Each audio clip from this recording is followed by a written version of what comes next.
Jake Morrison spent the night thinking about their impossible situation. They needed to escape from an alien ship filled with children who planned to kill them. But they couldn't hurt those children without risking war between two species. The ship's lights began to brighten with the artificial dawn. He had the beginning of a plan. "Listen carefully," he whispered to his crew. "We're going to get out of here, but we do it my way. No one gets hurt if we can help it." Dr. Sam Phillips had been going through his medical supplies during the night. "I can make a sleeping drug from what I have here," he said quietly. "It's designed for humans, but their biology might be similar enough for it to work. The problem is getting it into their systems. What about the air supply?" Dr. Harper suggested. "If we could get into their ventilation system." "Too risky," Ben said. "We don't know how much to use, and we might hurt them permanently. We need something more precise." Amy looked up from her scanner. "I've been monitoring their routine. They check on us every 4 hours. The next check is in about 20 minutes. Usually it's just 2 guards, and they're always young ones trying to prove they're brave." Jake nodded. "That's our chance. Sam, can you make the sleeping drug into something we can inject?" "Maybe," Dr. Phillips said. "I have a pressure injector. In my kit, it can deliver medicine through the skin without needles. But I'll only have enough for a few doses." "That's a start," Jake said. "Ben, you know pressure points and holds that can knock someone out without permanent damage, right?" Ben nodded grimly. "Military training. But these aliens are stronger than us, and their anatomy is different. I can't guarantee it'll work." "We'll make it work," Jake said. "Here's the plan. When the guards come, we fake a medical emergency. Sam, you start acting like you're having a heart attack. When they lower the barrier to check on you, Ben and I will grab them. Sam will inject them with the sleeping drug while we hold them down." "What about their weapons?" Tony asked. "We take them," Jake said. "But we only use them on the lowest setting, and only if we have to. Amy, while we're dealing with the guards, you keep monitoring their communications. We need to know if anyone realizes we're escaping." "What about me?" Dr. Harper asked. "You're our expert on their technology. Once we have their weapons, you figure out how they work. We're going to need all the help we can get." 20 minutes later, they heard footsteps in the corridor. 2 young Zephyrians approached their cells, chatting casually in their musical language. They looked to be teenagers by human standards, with bright yellow eyes and skin that shifted from blue to purple in the artificial light. Dr. Phillips suddenly grabbed his chest and fell to the floor, gasping and making choking sounds. He was a good actor. The performance looked completely real.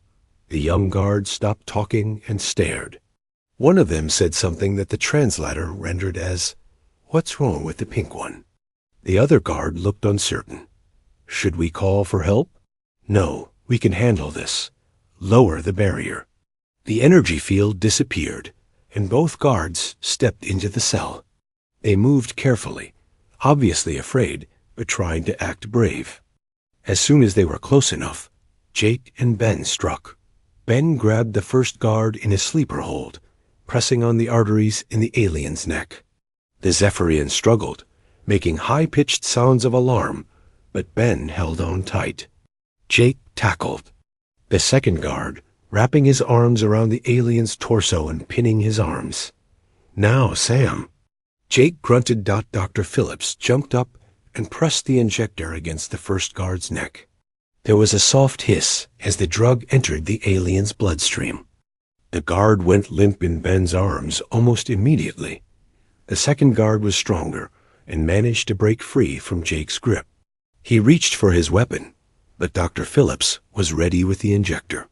The drug worked just as fast on the second alien, who collapsed to the floor unconscious. "Are they okay?" Jake asked, checking the guard's pulse. Their hearts were still beating, and they were breathing normally. "They should be fine," Dr. Phillips said. The drug will keep them asleep for about 4 hours. Amy was monitoring her scanner, listening for any sign that their escape had been detected.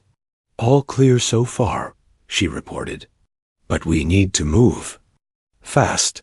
Dr. Harper picked up one of the alien weapons and examined it. Interesting design. It seems to have multiple settings. She pointed to symbols along the side of the weapon. This one might be stun. This one could be kill. And this looks like it might cut through metal.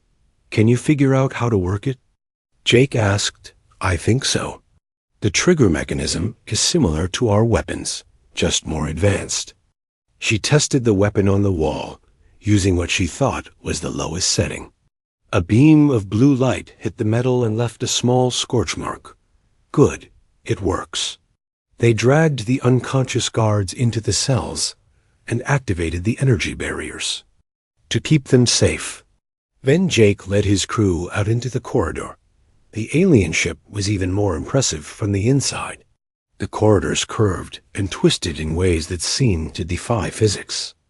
Gravity felt lighter here, and the walls pulsed with gentle light that responded to their movement. Which way to the escape pods? Ben asked.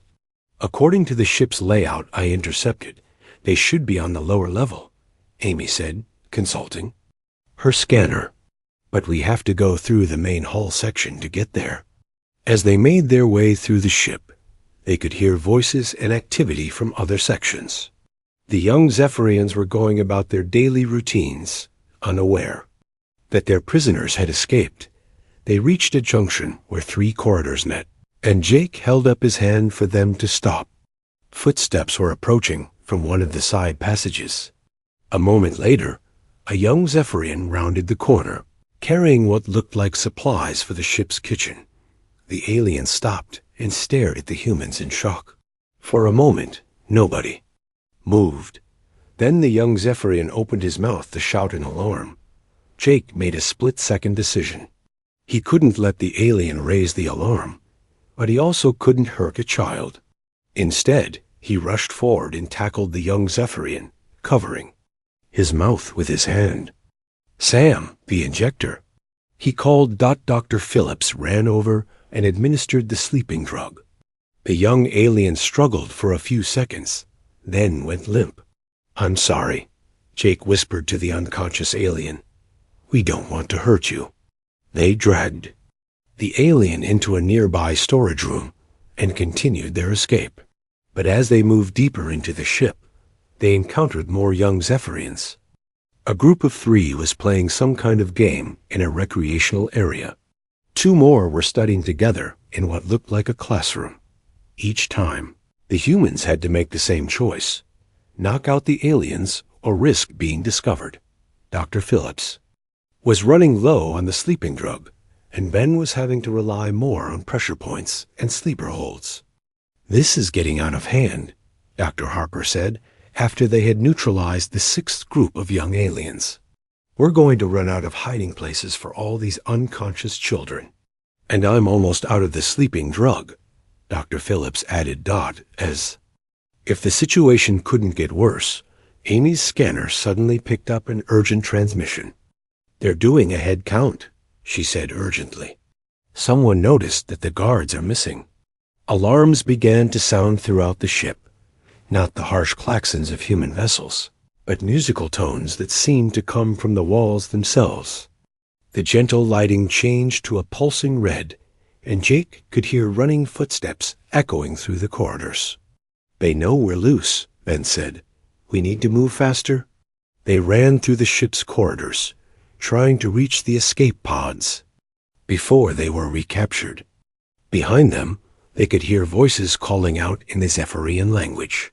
The universal translator picked up fragments. Find them ... double quotes. Alert the commander ... Don't let them escape. As they rounded a corner, they came face to face with a Ka, young Zephyrian who was clearly more experienced than the others. He was taller, with darker skin and armor that actually fit properly. This one looked like he might be in command of the other children. Stop right there, the young commander said in accented but understandable English. You will come with me back to your cells. Jake raised his hand slowly. We don't want to fight you. We just want to go home. You are prisoners, the commander said. You have no choice in this matter. Look, son, Jake said carefully. I don't know your name, but you seem like you're in charge here. You don't want to do this. If you hurt us, your people and mine might go to war. The young commander's eyes flickered with uncertainty, but he kept his weapon trained on them. You are lying. Humans are weak. You cannot threaten the Zephyrian Empire. We're not threatening anyone, Jake said. But our ships will come looking for us. And when they find out what happened here... Before Jake could finish his sentence, the young commander made a mistake. He stepped closer to emphasize his authority, moving within Ben's reach. Ben lunged forward, grabbing for the alien's weapon. Struggled, and in the confusion, the weapon discharged. The beam hit the ceiling, sending sparks and debris raining down. Ben managed to wrestle the weapon away, but in the process, he accidentally elbowed the young commander in the face. The alien stumbled backward and hit his head against the wall. He slumped to the floor, unconscious and bleeding from a cut on his forehead. No, Jake said, rushing to check on the injured alien. This is exactly what we were trying to avoid. The silence stretched across space like a held breath. General Vexani's face on the view screen was frozen in shock, his yellow eyes wide with disbelief. Behind him, the other Zephyrian officers were looking at each other with confused expressions. You are lying, the general said finally, but his voice lacked the certainty it had held before. My son would never disobey direct orders. I have proof, Jake said, hoping his gamble would work. We recorded everything that happened. Your son and his crew attacked us while we were responding to a fake distress signal. They admitted it was unauthorized. Amy quickly worked at her station, pulling up the recordings they had made during the initial attack. The view screen split to show both the general's face and the images from their encounter with the young Zephyrians. The general watched in growing horror as he saw his son's crew discussing their illegal mission. The universal translator picked up their excited voices. Father will be proud when we bring back human prisoners. This will prove we are true warriors. No one will call us children after this. This cannot be, the general whispered, his earlier rage replaced by something that looked like fear. There's more, Jake said. Your son was planning to execute us as part of some kind of ritual. They were going to kill us to prove they had become adults. The general's face went pale, or as pale as blue-gray skin could become. Show me, he demanded. Amy played the recordings of the young Zephyrians discussing their execution plans. The general listened to his son's voice talking about honor through blood and proving worthiness through combat. With each word, the alien leader seemed to shrink into himself. Stop, the general said quietly. I have seen enough. The weapon-charging sounds from the alien fleet began to die down. Jake could see confusion spreading through the enemy ships, as their crews wondered why the attack order hadn't come. General, Jake said carefully, your son is badly injured, but he's alive. Our medical systems have stabilized him. We want to return him to you unharmed. You said you have proof of everything that happened, the general said.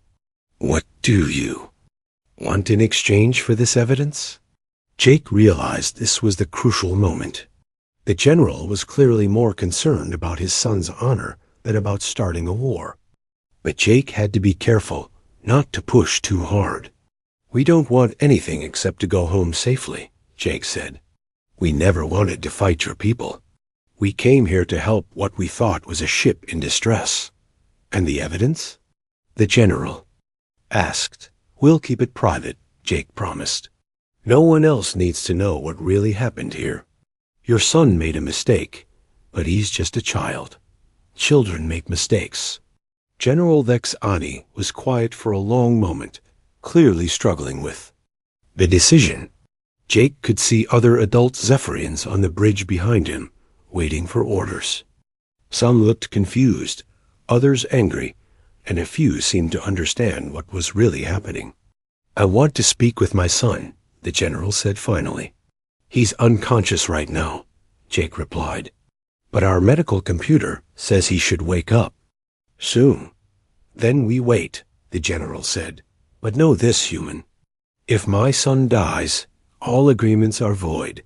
Your species will burn." Jake nodded. "Understood. Dr. Phillips, how is our patient?"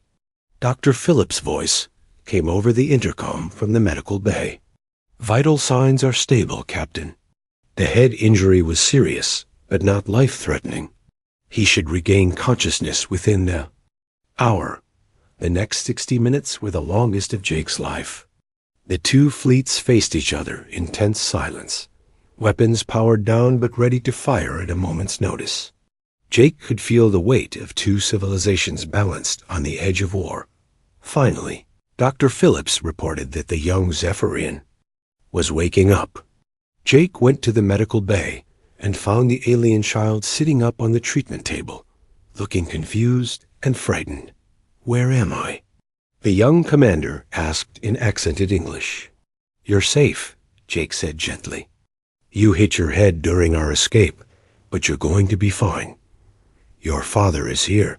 The young alien's eyes went wide with fear. "My father?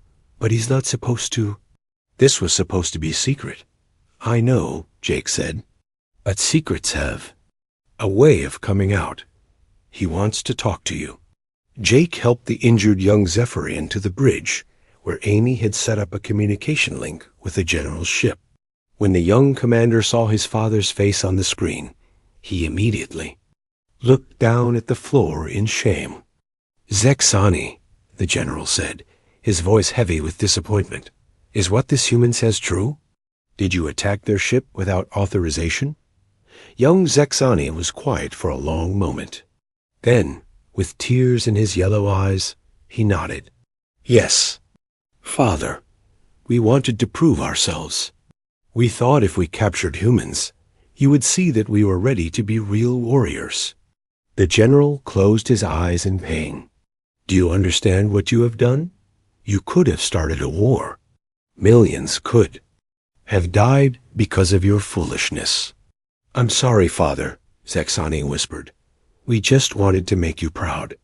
"I am proud of you when you show wisdom and honor," the general said, "not when you risk innocent lives for glory." Jake stepped forward. "General, your son made a mistake, but he also showed courage. When we were escaping, he tried to stop us. Even though he was outnumbered, he was protecting his crew." The general looked at Jake with surprise. "You would speak in defense of the one who captured you?" "He's a child," Jake said simply. "Children make mistakes. The important thing is that they learn from them." Young Zexani looked up at Jake with wonder. "You are defending me? After what I did to you?" "You didn't really hurt us," Jake said. "You scared us, and you made some bad choices, but your heart was in the right place. You wanted to protect your people and make your father proud. Those are good instincts, even if you went about it the wrong way." The general studied Jake's face for a long moment. "You are not what I expected from humans. Our intelligence reports said your species was aggressive and warlike." "Some of us are," Jake admitted. "But most of us just want to live in peace and take care of our families. I think your people and mine have more in common than we thought." "Perhaps," the general sighed. "Zexani, you will return to the fleet immediately. You and your crew will face disciplinary action for your unauthorized mission." "What about the humans?" Zexani asked. "They will be allowed to leave," the general said. "And the evidence of this incident will remain classified." Jake felt a wave of relief wash over him. "Thank you, General. We appreciate your wisdom." "Do not thank me yet," the general warned. "This incident must never be repeated. If humans and Zephyrians are to coexist, we must establish proper diplomatic channels." "Agreed," Jake said. Perhaps this unfortunate incident can become the beginning of something better between our peoples. Young Zexani stood up carefully, still weak from his injury. He walked over to Jake, and in a gesture that surprised everyone, offered his hand in the human style of greeting. "I am sorry for what I did," he said. "You could have killed me during your escape, but you chose to save my life instead. I will remember this lesson." Jake shook the young alien's hand. "Just remember that real warriors protect the innocent. They don't prey on them." A Zephyrian transport ship approached the USS Defiance to collect young Zexani. As he prepared to leave, he turned back to Jake one last time. "Will I see you again?" he asked. "Maybe," Jake said. "If our peoples decide to be friends instead of enemies, there will be many chances for us to meet again." After Zexani was safely aboard the transport, General Zexani's image appeared on the screen one final time. "Captain Morrison," he said formally, "the Zephyrian Empire acknowledges that this incident was the result of unauthorized actions by our youth. We will establish a diplomatic mission to your homeworld within 1 standard year. We look forward to it, General," Jake replied.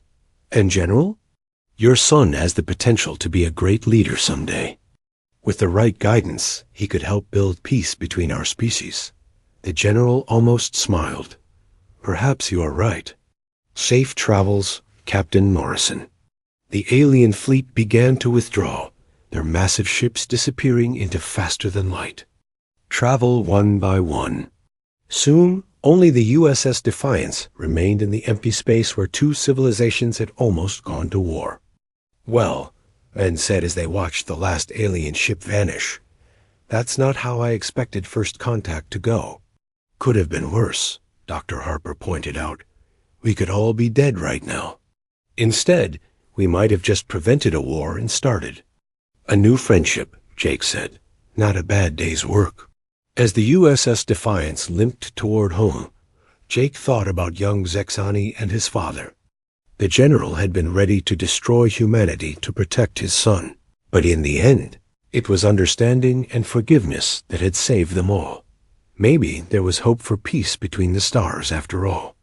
And maybe, just maybe, the most important battles were the ones you chose not to fight. Admiral Patricia Kane sat in her office on Luna Base, watching the message from Lieutenant Carl Davis for the 5th time. The footage was clear. The Korath had destroyed a hospital ship. They had killed doctors. They had bombed medical facilities. Full of children. Patricia had been a soldier for 30 years. She had seen war crimes before, but this was different. This broke the most sacred rule that every civilized race followed. You do not attack healers. Her aide, Colonel Frank Murphy, stood at attention beside her desk. "Admiral, the President is calling an emergency meeting. The entire Earth Council wants to know what we are going to do." Patricia turned off the video screen. Her face showed no emotion, but Frank had worked with her long enough to recognize the dangerous calm. When Admiral Kane got quiet like this, bad things happened to her enemies. "Frank, bring me the Reaper files," she said softly. Frank felt a chill run down his spine. The Reaper Protocol was the most classified program in human military history. Only 12 people in the entire government knew it existed. Frank was one of them. "Admiral, are you sure? Once we open that door, there is no closing it again." Patricia looked at him with cold eyes. "They killed our doctors, Frank. They murdered people whose only crime was trying to save children. Yes, I am sure." 20 minutes later, Patricia stood in a secure room deep under Luna Base. The room had no windows and only one door. Inside were the 11 other people who knew about the Reapers. President Helen Foster sat at the head of the table. "We all know why we are here," the president sighed. "The question is simple. Do we activate the Reaper Protocol?" General Robert Stone, head of Earth Defense, spoke first. "The Korath have 47 star systems and a fleet of over 300 warships. Our regular forces cannot fight them and win.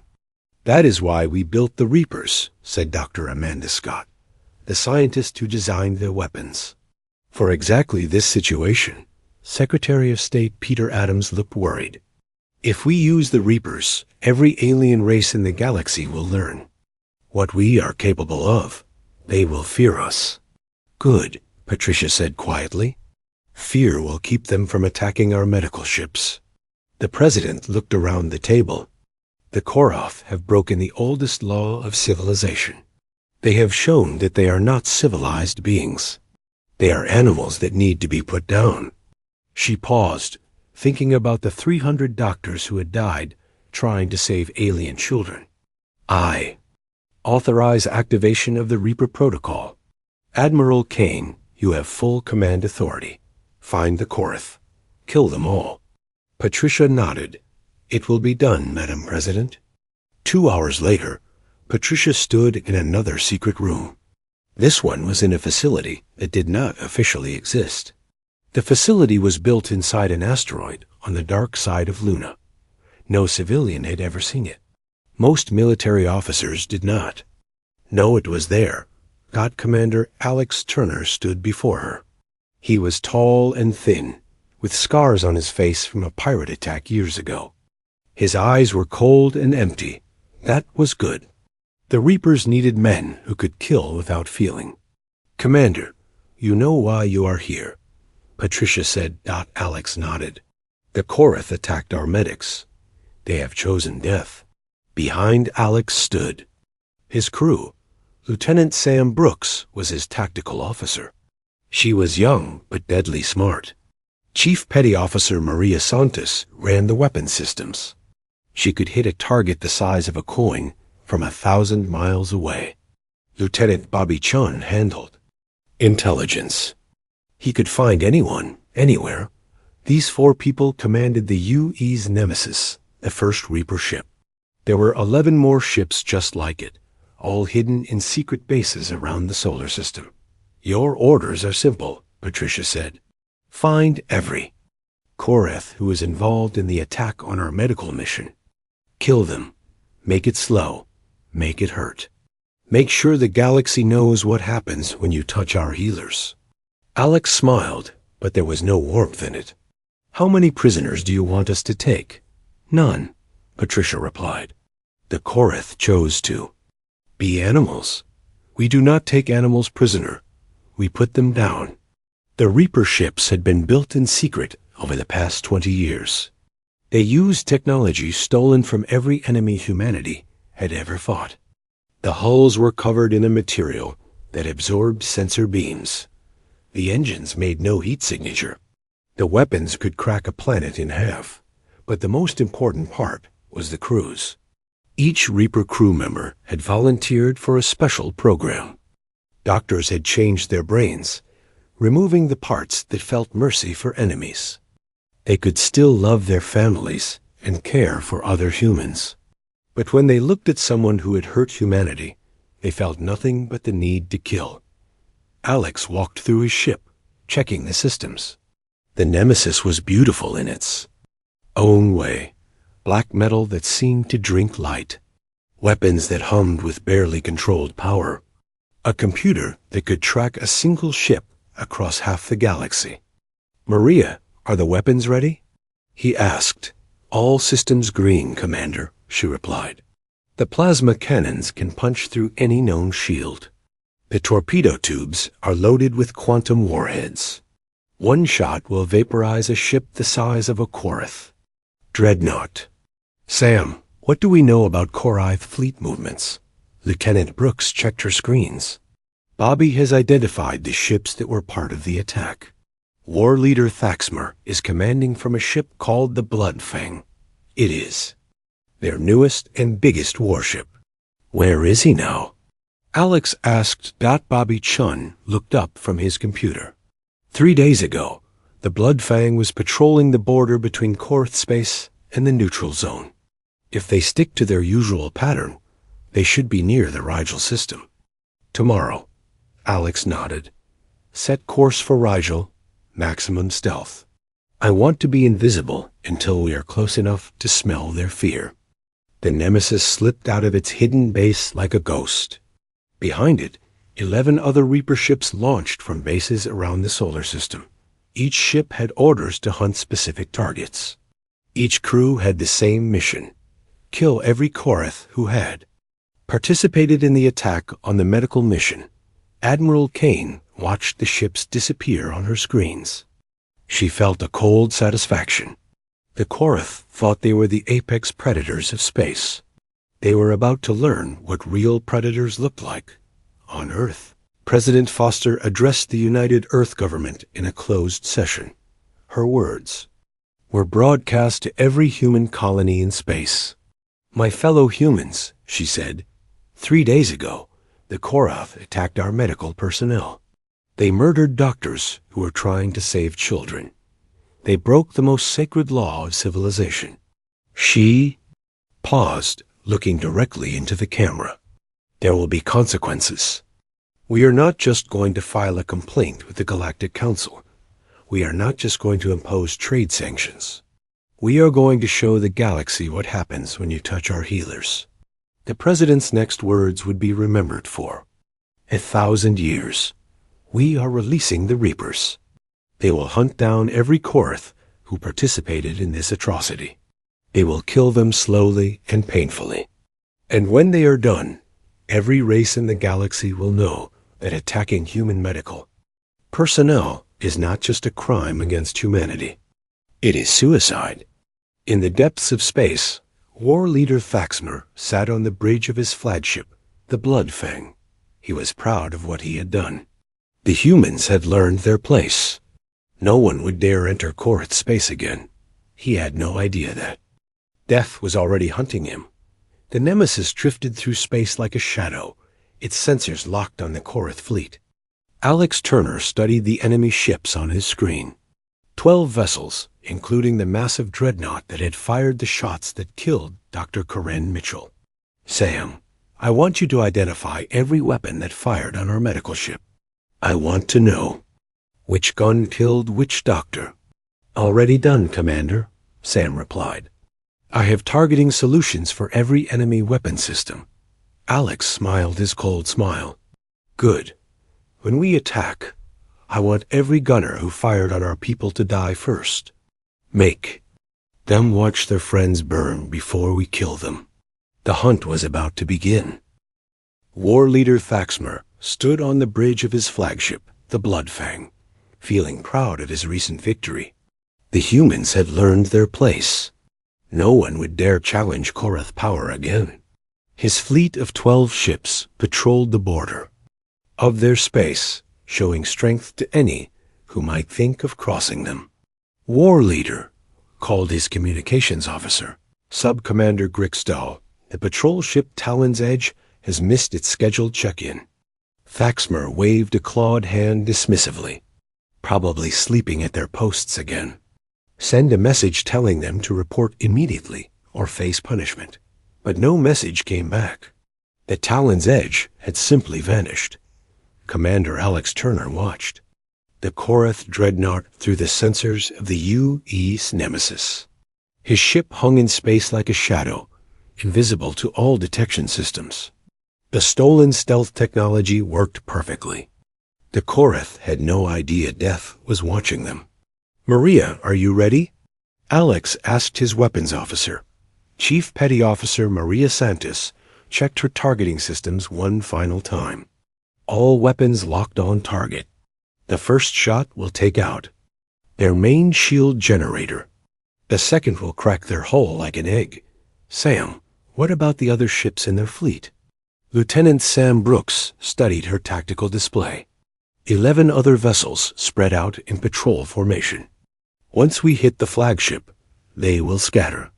But we can pick them off one by one." Alex nodded. "Bobby, have you confirmed the target?" Lieutenant Bobby Chun looked up from his intelligence station.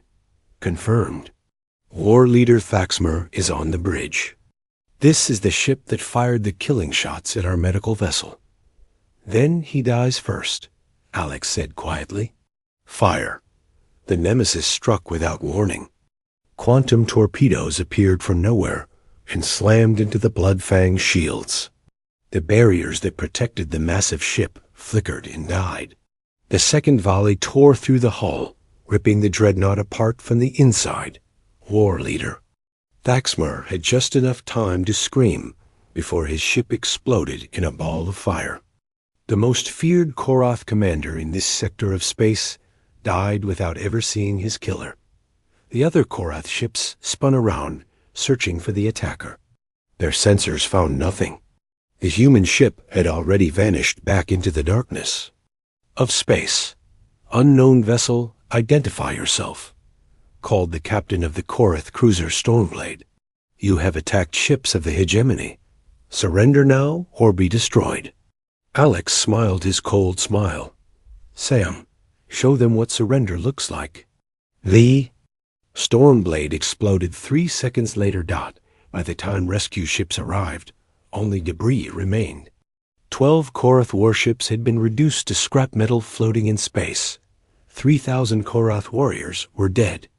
No survivors, no witnesses, no trace of what had killed them. News of the disaster spread quickly through Korath space. Fleet. Admiral Krexva, now the highest-ranking Korath military leader, called an emergency meeting on the homeworld. How is this possible? He demanded. 12 ships do not just disappear. What enemy has weapons that can destroy an entire fleet without being detected? His intelligence chief, General Vorkaran, looked nervous. Admiral, we have no data, no sensor readings, no communications from the attacked ships. They were simply there one moment and gone the next. Pirates? Admiral Krexva suggested.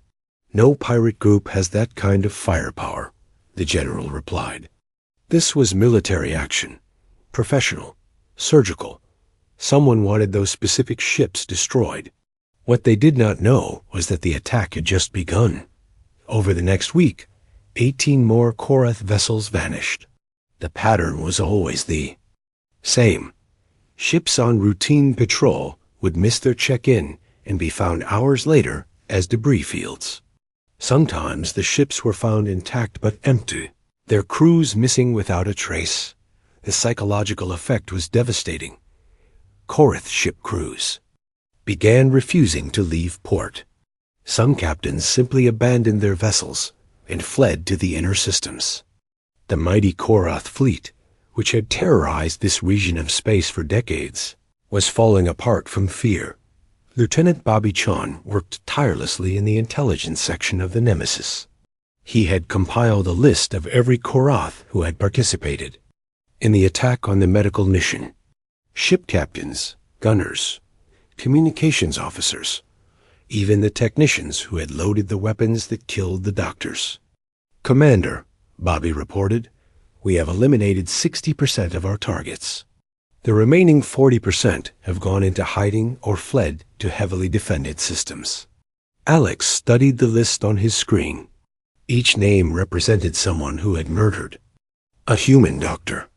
Each name would be crossed off before this mission was over. What about their supply lines? Alex asked. Sam Brooks brought up a tactical display showing Korath shipping routes. They are moving all cargo in large convoys with heavy escorts, but we can still hit isolated targets. Do it, Alex ordered. I want them to understand that nowhere is safe. I want them to know that we can reach them anywhere, anytime. The Reaper campaign expanded beyond military targets. Cargo ships carrying supplies to Korath colonies began disappearing. Mining. Operations in remote systems went silent. Communication relays stopped transmitting. The Korath Empire was being systematically dismantled piece by piece. But the Reapers were not just destroying ships. They were leaving messages. On the colony world of Keth Prime, the governor woke up to find his personal guard dead and a message written on his office wall in their blood. You supported the attack on our healers. Your time is coming. The governor packed his belongings and fled that same day. A Korath admiral found his entire staff dead in their homes. each one killed in a different way. The only thing left behind was a list of every weapon that had fired on the UES Mercy. His name was at the top of the list, marked Next. He committed suicide rather than wait for the humans to come for him. The terror spread beyond the military. Civilian Korath began abandoning their colonies. Trade stopped. The economy collapsed as fear paralyzed their entire society. Admiral Krexva tried to rally his remaining forces. "We are warriors," he declared in a broadcast to all Korath ships. "We do not run from shadows. We do not fear invisible enemies." But even as he spoke, his own ship was being tracked by the Reaper vessel U.E.'s Vengeance. Commander Diana Parker had been hunting the Admiral for 3 days. Her crew had identified him as the officer who had given the order to bomb the hospitals. On the planet's surface, "Target acquired," Diana reported to her weapons officer. "Prepare to engage." The Vengeance struck during the Admiral's rally speech. The transmission cut off mid-sentence, as his flagship was torn apart by quantum fire. The Admiral's final words were lost in the static of his ship's destruction. With their leadership dead or in hiding, the Korath military began to collapse. Entire fleets mutinied and fled to neutral space. Colonies declared independence. Subject: races that had been enslaved by the Korath rose up in rebellion. But the Reapers were not finished. They had saved the best for last. Commander Alex Turner received new orders from Admiral Kane. "Phase 2 begins now," her message said. "Take the war to their homeworld. Show them what happens when they touch our healers." The Nemesis and its sister ships began moving toward the heart of Korath space. They passed destroyed fleets and abandoned colonies. The once mighty Korath hegemony was already a shadow of its former self, but Alex wanted more than military. Victory. He wanted every Korath to understand the price of their actions. He wanted them to know that attacking human medical personnel was not just a crime, it was species suicide. "Sam, how long until we reach their homeworld?" he asked. 18 hours at current speed," she replied. "Good," Alex said, looking at the star charts showing the way to the Korath capital. "It is time to finish this." On the homeworld, panic had already set in. Billions of Korath civilians watched the news reports of their military's destruction. They saw footage of empty ships drifting in space. They heard stories of soldiers found dead with looks of absolute terror frozen on their faces. Some tried to flee the planet, but the human ships were already there, waiting in the darkness. Passenger vessels that tried to leave simply vanished. The planet was cut off from the rest of the galaxy. The remaining Korath government sent desperate messages to other alien races, begging for help, but no one answered. No one wanted to face the human Reapers. The humans had released something terrible into the galaxy, something that killed without mercy and struck without warning. Every race now understood that there were 2 types of humans: the healers who would die to save your children, and the Reapers who would kill anything that threatened those healers. The final lesson was about to begin. The Korath homeworld had never known fear like this. For 1,000 years, they had been the predators of this region of space. They took what they wanted and killed anyone who opposed them. Now they cowered in their cities, waiting for death. To come from the stars. Commander Alex Turner stood on the bridge of the UE's Nemesis, looking down at the planet where billions of Korath lived in terror. Around his ship, 11 other Reaper vessels waited in perfect formation. They had hunted the Korath military to near extinction. Now came the final act. "Bobby, status report on our targets," Alex ordered. Lieutenant Bobby Chun checked his intelligence files. "We have eliminated 87% of all Korath personnel who participated in the attack on our medical mission. The remaining targets are all on the surface, hiding in bunkers or protected facilities. What about their orbital defenses?" Alex asked. Lieutenant Sam Brooks studied her tactical screens. The planet has 12 defense platforms and a small fleet of 30 ships. All older models. Our weapons can destroy them in minutes. Maria, are our special weapons ready? Chief Petty Officer Maria Santos smiled coldly. The planet crackers are armed and targeted. One shot will split their world in half. Alex nodded, but he had different plans. Simply destroying the planet would be too quick, too merciful. The galaxy needed to see this. Every alien race needed to understand what happened when you attacked human healers. Open a channel to the planet's surface. Alex commanded. The main screen showed the emergency council chamber where the surviving Korath leaders had gathered. These were the politicians and generals who had celebrated when war leader Thaxmer destroyed the human medical ship. Now they looked like frightened animals. Korath leaders, Alex said, his voice calm and cold. I am Commander Alex Turner of the Earth Reaper Fleet. You have 1 hour to surrender unconditionally. The acting leader of the Korath, a female named High Commander Sektha, stood up on shaking legs. Commander Turner, we are willing to negotiate. We can discuss reparations for the medical incident. Alex laughed, a sound with no warmth in it. Incident? You murdered 300 doctors and nurses. You bombed hospitals full of children. You broke the oldest law of civilization. It was war, Sektha protested. In war, people die. No, Alex replied. War has rules. You do not attack medical personnel. You do not bomb hospitals. You do not murder healers who are trying to save lives. You chose to be animals. Now you face the consequences. High Commander Sektha tried again. What do you want? Money? Territory? We can give you entire star systems. I want you to understand something, Alex said quietly. When you attacked our medical ship, you declared war on humanity itself, not just our military, not just our government. You declared war on the part of us that heals, that saves lives, that protects the innocent. He paused, looking directly at the Korath leaders. That was the biggest mistake your species has ever made. The channel closed. Alex turned to his crew. Begin the demonstration. The orbital bombardment was precise and surgical. The Reaper ships targeted every military installation, every government building, every symbol of Korath power.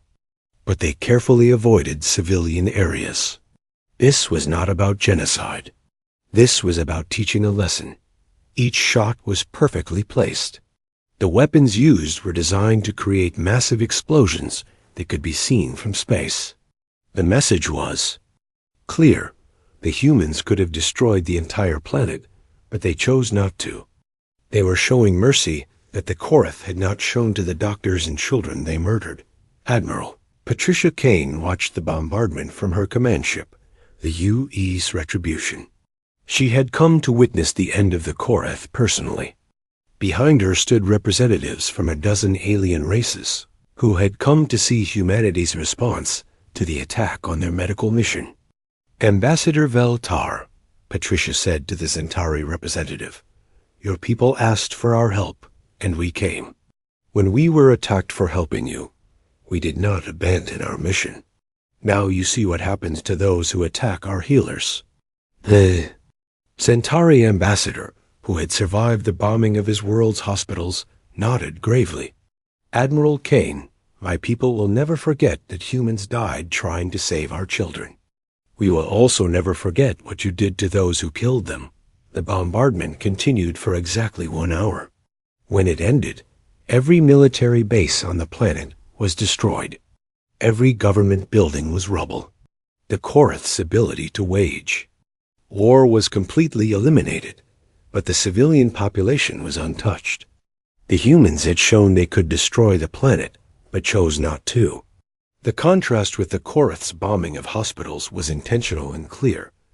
Alex opened communications.